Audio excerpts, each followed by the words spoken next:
السلام علیکم پیارے بچوں، ویلکم ٹو اسٹوری ٹائم۔ ہماری آج کی کہانی کا نام ہے نانی کا گھر۔ آپ میں سے کون کون بچہ اپنی نانی کے گھر جا کر بہت مزے کرتا ہے؟ ان کو وہاں بہت مزہ آتا ہے، خاص کر گرمیوں کی یا سردی کے چھٹیوں میں جب سارے کزنس اکٹھے نانی کے گھر آتے ہیں تو تب تو زیادہ رونق لگ جاتی ہے۔ اسی طرح کی رونق کا ذکر آج کی کہانی میں ہو رہا ہے، تو چلیں کہانی شروع کرتے ہیں۔ نانی کا گھر۔ بچوں کی چھٹیاں تھیں اور نانی کے گھر رونق لگی ہوئی تھی۔ سب بچے رات گزارنے آئے ہوئے تھے۔ شرارتیں زوروں پر تھیں۔ کوئی بھوت بن کر ڈرا رہا تھا، کوئی لطیفے سنا رہا تھا، کسی کے ہاتھ سے بسکٹ کی پلیٹ گر گئی، کسی کے ہاتھ سے شربت کا گلاس الٹ گیا۔ یہ آپ ذرا دیکھیں، ارد گرد کی تصویروں میں یہی سب کچھ ہو رہا ہے نا۔ کسی کو سالن چاہیے تھا، کسی کو روٹی، کسی کو پیاس لگی تھی، کسی کو مرچ، کسی کو کپڑے بدلنا تھے، کسی کو جوتے۔ کوئی ٹی وی پر ڈرامہ دیکھتا تھا، کسی کو کارٹون، کوئی ڈھول بجا رہا تھا، کوئی گا رہا تھا۔ صبح ہونے کو آئی تو سب سونے چلے۔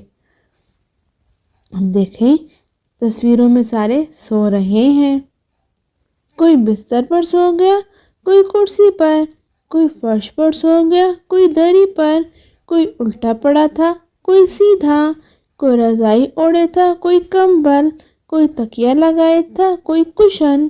گھر میں خاموشی ہو گئی، سب سو جو گئے تھے۔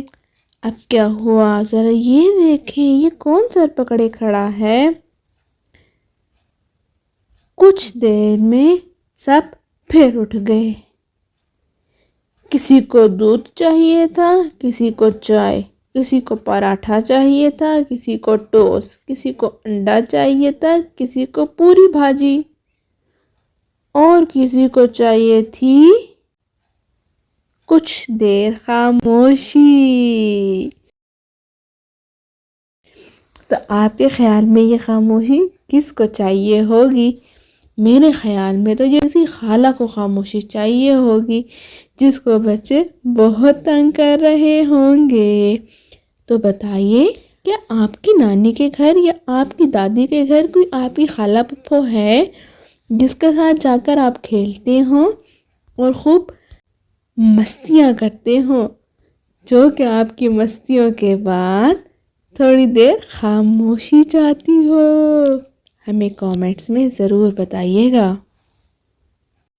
اگر آپ ہمارے چینل پر نئے ہیں تو جلدی سے چینل کو سبسکرائب کر لیں، تاکہ جو ہماری پچھلی کہانیاں ہیں وہ آپ کو ڈھونڈنے میں مشکل نہ ہو۔ تھینک یو اینڈ اللہ حافظ۔